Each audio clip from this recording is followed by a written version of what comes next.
everyone, and today we are going to start with the second part of The Sound of Music, titled The Shehnai of Bismillah Khan.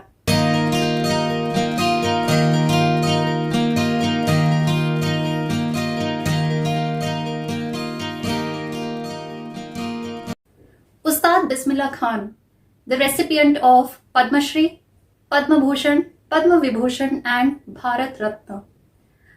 An expert, a Shehnai maestro. Who doesn't know about him? He is known throughout India and worldwide. In today's section, we are going to learn about his journey and how he inspires each one of us through his hard work and determination to reach to the top. So let's learn about Ustad Bismillah Khan in today's section.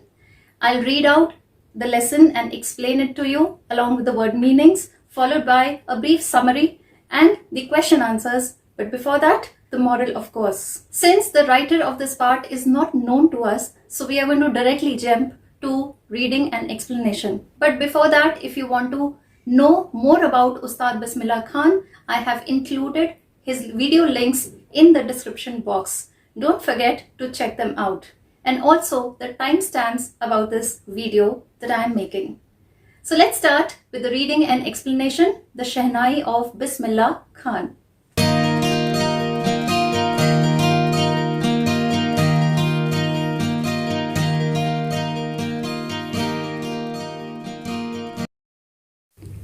Think of the Shehnai and the first thing you will probably imagine is a wedding or a similar occasion or function. The next would probably be Ustad Bismillah Khan, the Shehnai maestro, playing his instrument.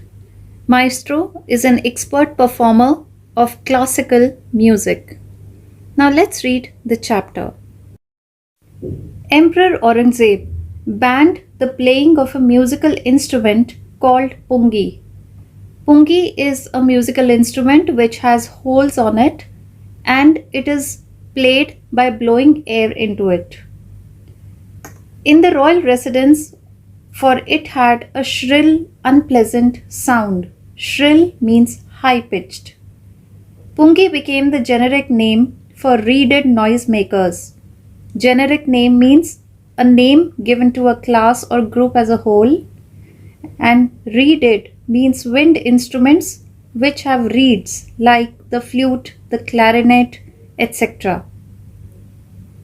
Few had thought that it would one day be revived. Revived means brought back to life or reintroduced. A barber of a family of professional musicians who had access to the royal palace decided to improve the tonal quality of the pungi. He chose a pipe with a natural hollow stem that was longer and broader than the pungi and made 7 holes on the body of the pipe. When he played on it, closing and opening some of these holes, soft and melodious sounds were produced. He played the instrument before royalty and everyone was impressed. The instrument, so different from the pungi, had to be given a new name. As the story goes, since it was first played in the Shah's chambers and was played by a nai, that is barber, the instrument was named the Shehnai. It was during Emperor Aurangzeb's time when pungi was banned. It was prohibited. Nobody could play that musical instrument because it had a high-pitched, unpleasant sound. And pungi, the word pungi became a name for a whole group of musical instruments which had instruments like flute, the clarinet, etc. But only a few knew that this pungi will be revived one day or it will be reintroduced in a different form. Now during those days there was a barber of a family of professional musicians and he could go to royal palace. So he decided to improve the quality, the voice quality or the sound quality of pungi. So he chose a pipe with a natural hollow stem that was longer than pungi and broader and he made 7 holes on it. And while playing it, he closed and opened some of the holes in such a way that it produced soft and melodious sounds. When he played the same thing in the royal palace, everyone was really impressed. But since this instrument was different than pungi, it had to be given a new name. Now, here comes the naming of this instrument. Because this instrument was played first in Shah's chamber and it was played by a nai, which is a barber, it was called the Shehnai. The sound of the Shehnai began to be considered auspicious. Auspicious means which brings good fortune. And for this reason, it is still played in the temples and is an indispensable component of any North Indian wedding. Indispensable means without which a piece of work cannot be done. In the past, the Shehnai was part of the Naubat or traditional ensemble of 9 instruments found at royal courts. Now, Naubat Khana used to be a drum house or an orchestra pit, and this was actually a hub, a storehouse of many instrument things. Ensemble means things that are considered as a group. So Naubat Khana was a group or hoarded or stored 9 instruments which were found at royal courts. Till recently, it was used in temples and weddings. The credit for bringing this instrument into the classical stage goes to Ustad Bismillah Khan. So, not just it was the history, but in the present times also, we consider Shehnai as a very auspicious instrument which brings good fortune, and that is why Shehnai is often played in temples or any North Indian wedding. Without Shehnai, the function seems very dull and drab. But in the past, there was this Naubat. Naubat is a group of 9 instruments which are generally found at courts, and among these 9 instruments, Shehnai was also one. And till recently, it was used in temples and weddings. But this credit, the credit for bringing this instrument onto the top or onto the popularity, all goes to Ustad Bismillah Khan. As a 5-year-old, Bismillah Khan played gilli danda near a pond in the ancient estate of Dumrao in Bihar. He would regularly go to the nearby Bihariji temple to sing the Bhojpuri Chaita, at the end of which he would earn a big laddu weighing 1.25 kg, a prize given by the local Maharaja. This happened 80 years ago, and the little boy has travelled far to earn the highest civilian award in India, the Bharat Ratna. About 80 years back, Bismillah Khan was just a 5-year-old boy who used to play gilli danda. Gilli danda is a very popular sport, Indian sport, which used to be played in earlier times, and now also in rural areas children do play this game. So Bismillah Khan used to play this game near a pond, and regularly he used to go to Bihariji temple to sing a Bhojpuri Chait. After singing that Chait, the local Maharaja used to give him a big laddu weighing 1.25 kgs as a prize. And look now, after 80 years, this same little boy has gained so much of popularity that he was awarded the highest civilian award in India, that is Bharat Ratna. Born on 21st March 1916, Bismillah belongs to a well-known family of musicians from Bihar. His grandfather, Rasul Baksh Khan, was the Shehnai Nawaz of the Bhojpur King's court. His father, Paigambar Baksh, and other paternal ancestors were also great Shehnai players. Paternal ancestors means ancestors of the father. So Bismillah Khan was born on 21st March 1916, and he belonged to a very well known family of musicians. His grandfather Rasul Baksh Khan was the Shehnai Nawaz of the Bhojpur King's Court, which means he was given this title Shehnai Nawaz because he used to play this in Bhojpur King's Court. And his father, Paigambar Baksh, and other people on his father's side were also great Shehnai players. The young boy took to music early in life. At the age of 3, when his mother took him to his maternal uncle's house, maternal means ancestors of the mother, in Banaras, now Varanasi, Bismillah was fascinated watching his uncles practice the Shehnai. Soon Bismillah started accompanying his uncle Ali Baksh to the Vishnu temple of Banaras, where Baksh was employed to play the Shehnai. Ali Baksh would play the Shehnai and Bismillah would sit captivated for hours on end. Captivated means fascinated or impressed.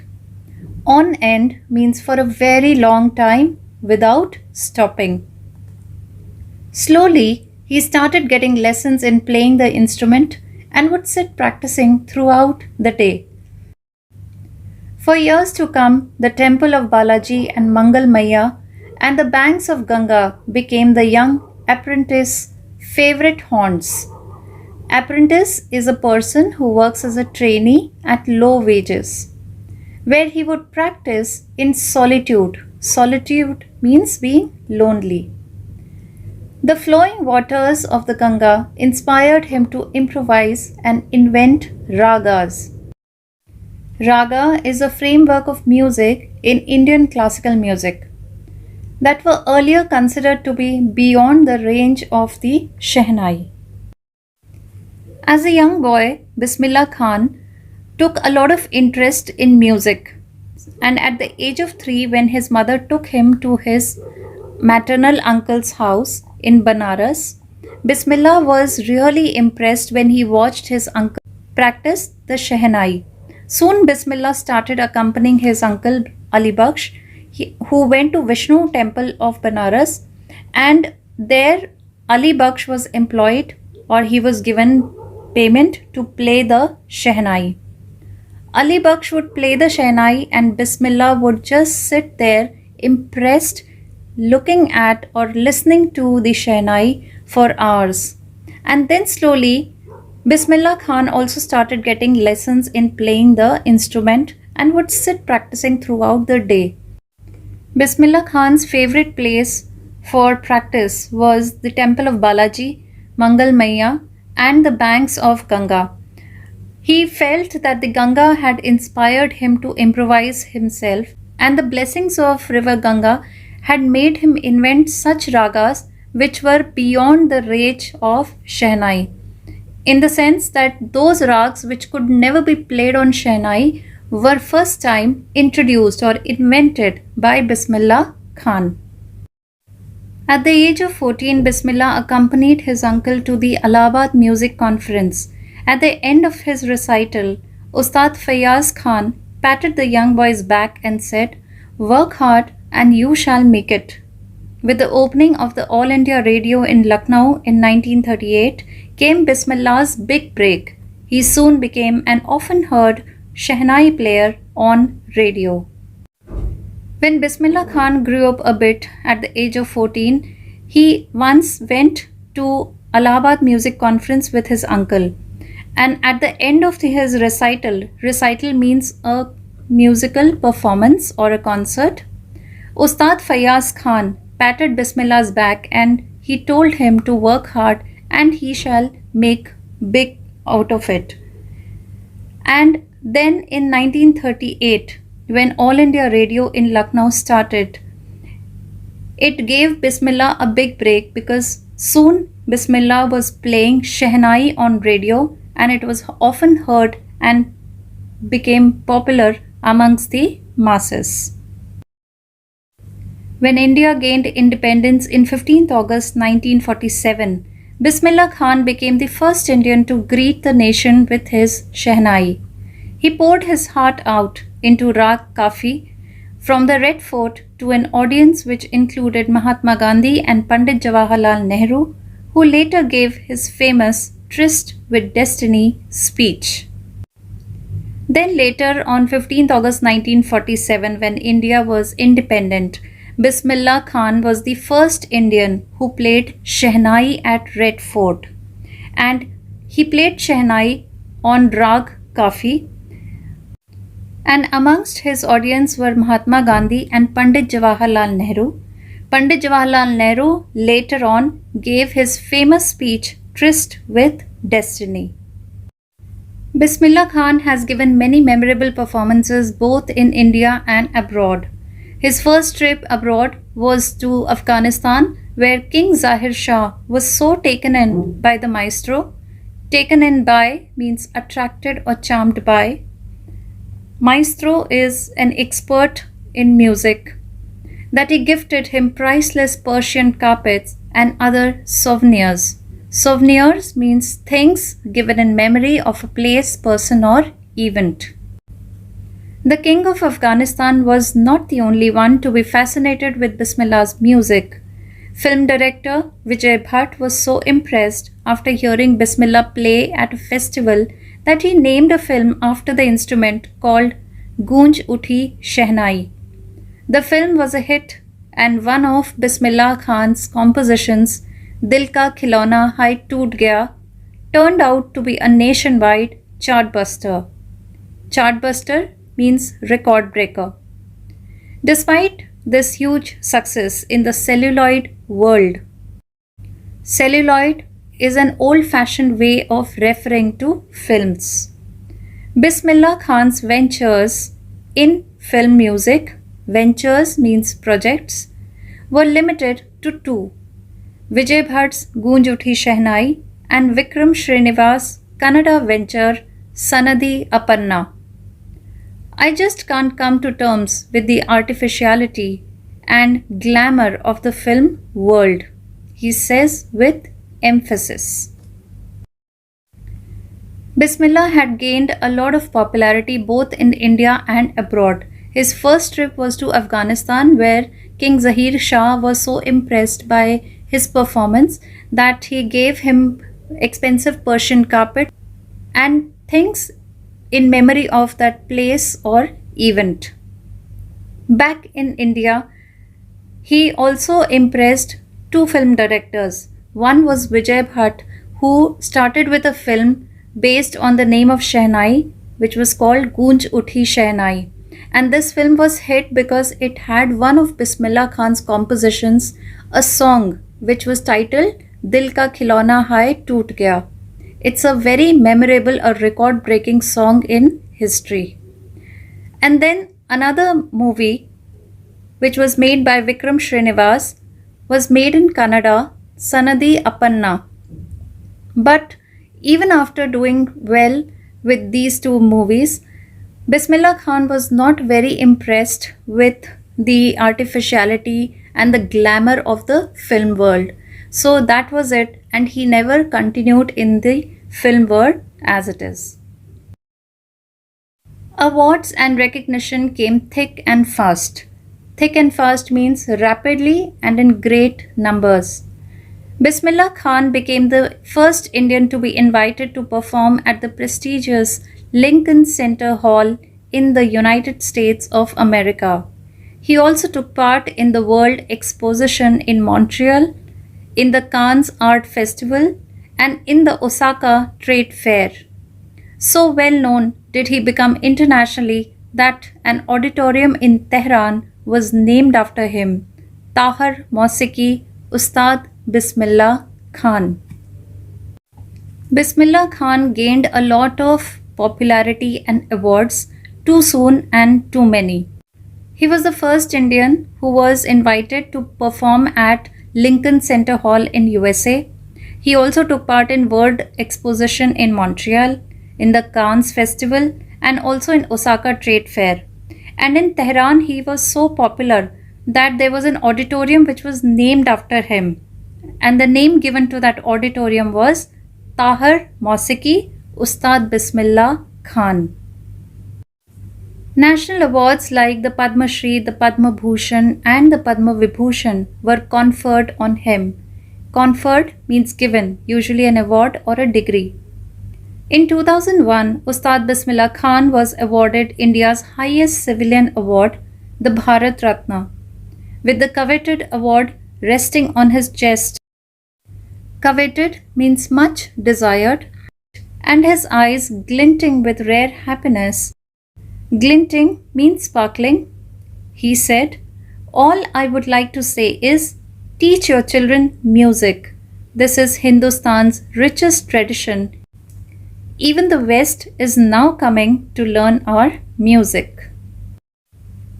Ustad Bismillah Khan received awards like Padma Shri, Padma Bhushan, Padma Vibhushan, and also in 2001 Bharat Ratna.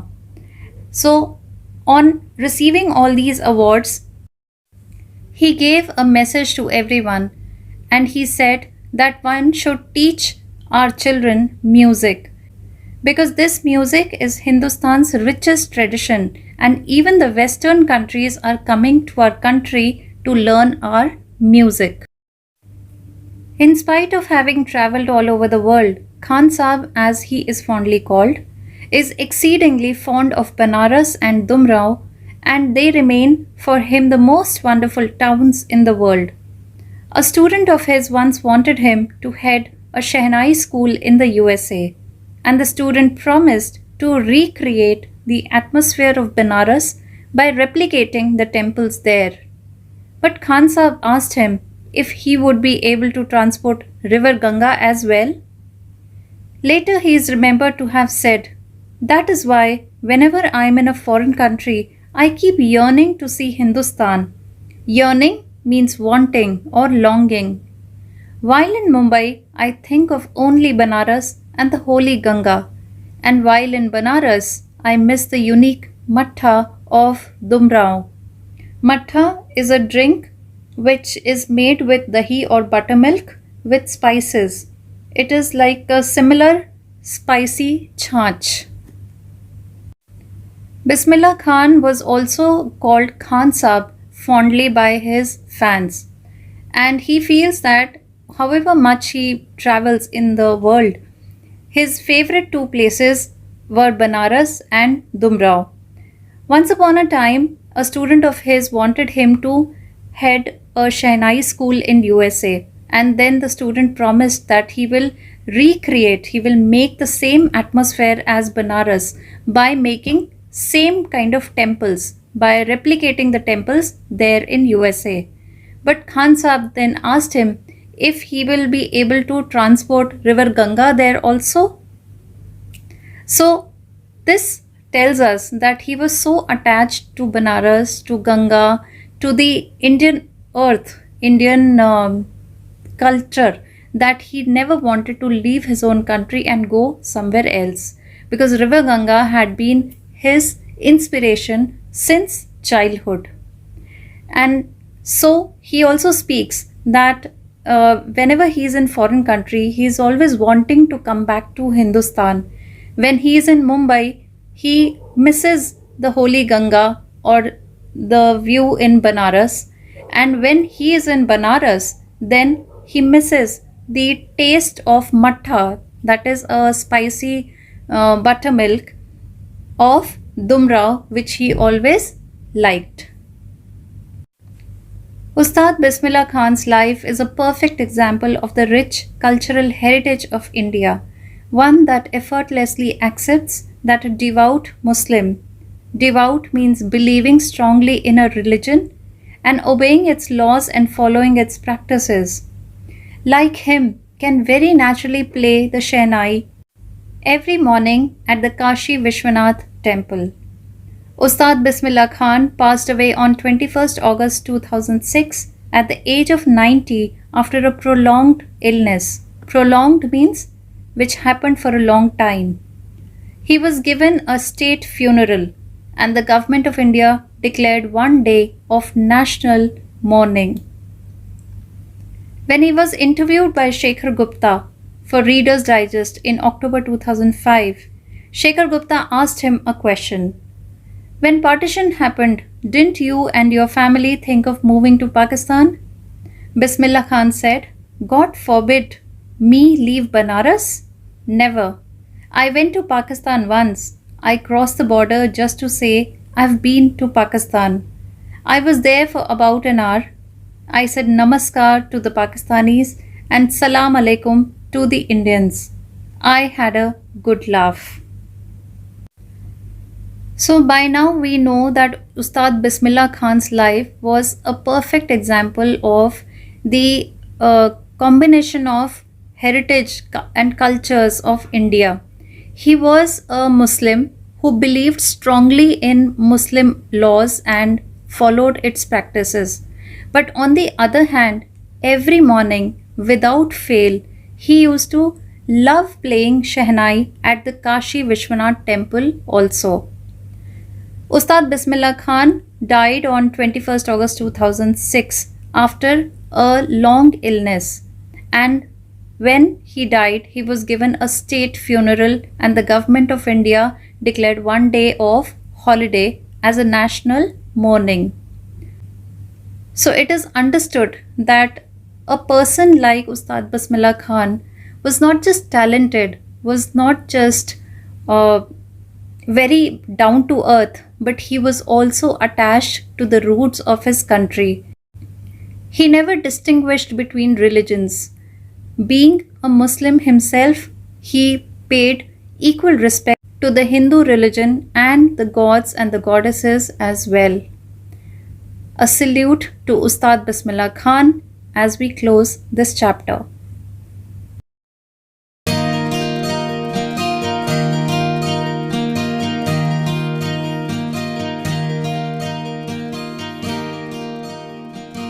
Before I tell you about Ustad Bismillah Khan's life journey, let's first understand how did Shehnai come into being.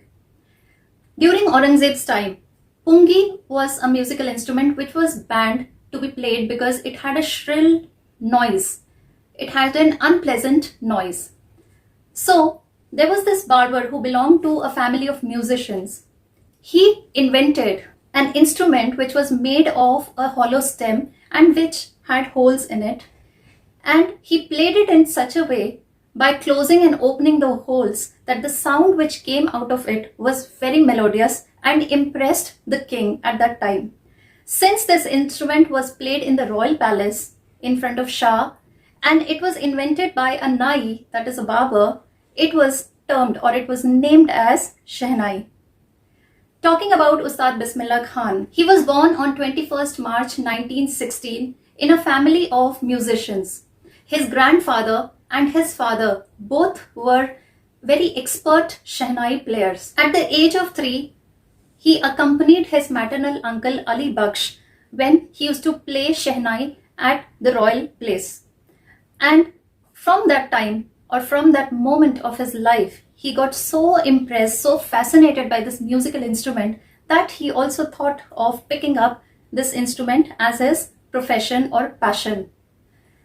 At the banks of River Ganga and at Vishnu temple, he used to sit and practice for long. In 1938, when Lucknow opened its All India radio station, Bismillah used to play Shehnai there. When India gained independence on 15th August 1947, Ustad Bismillah Khan was the first musician to greet the entire nation with his Shehnai. And that was the time when Mahatma Gandhi and Jawaharlal Nehru were present in the audience, and Jawaharlal Nehru had given his historic popular speech, Tryst with Destiny. Taking inspiration from Ustad Bismillah Khan, there was this director Vijay Bhatt who made a film named Goonj Uthi Shehnai. There was also a South Indian filmmaker Vikram Srinivas who made a Kannada film in which he portrayed the Shehnai as well. But Ustad Bismillah Khan was not much interested in those films during those times, and he was more into doing concerts in India as well as abroad. He was invited to perform at Lincoln Center Hall in USA, World Exposition in Montreal and Cannes Film Festival. Recognition, popularity came to him thick and fast. There was an auditorium in Tehran which was also named after him. One of his students had proposed to Ustad Bismillah Khan to head a Shehnai school in USA. He even told Ustad that he will replicate the Banaras environment, the temples there. But when he was asked if he will be able to transport Ganga there, at that time he had no answer. This shows that Ustad Bismillah Khan was very attached to Hindustan. He may have traveled worldwide, but Banaras and Dumrao were two places where his heart lived. Ustad Bismillah Khan's life is a perfect combination of cultural heritage.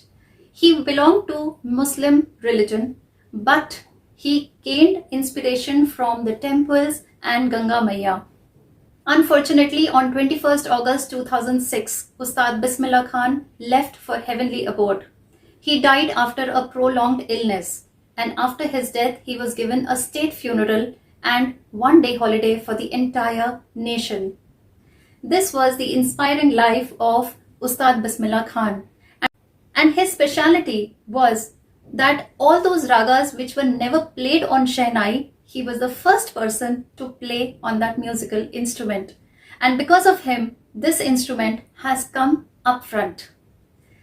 Well, so what is the moral of this chapter? We can draw inspiration from his hard work and determination, and of course, the cultural bonding that he has made or that he has created in his life is, of course, inexplicable.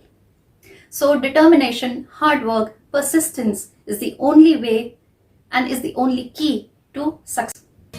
That's all in this session, and in my next session I'll come up with a new video. But before going, don't miss the question answers that I'm going to flash in front of you.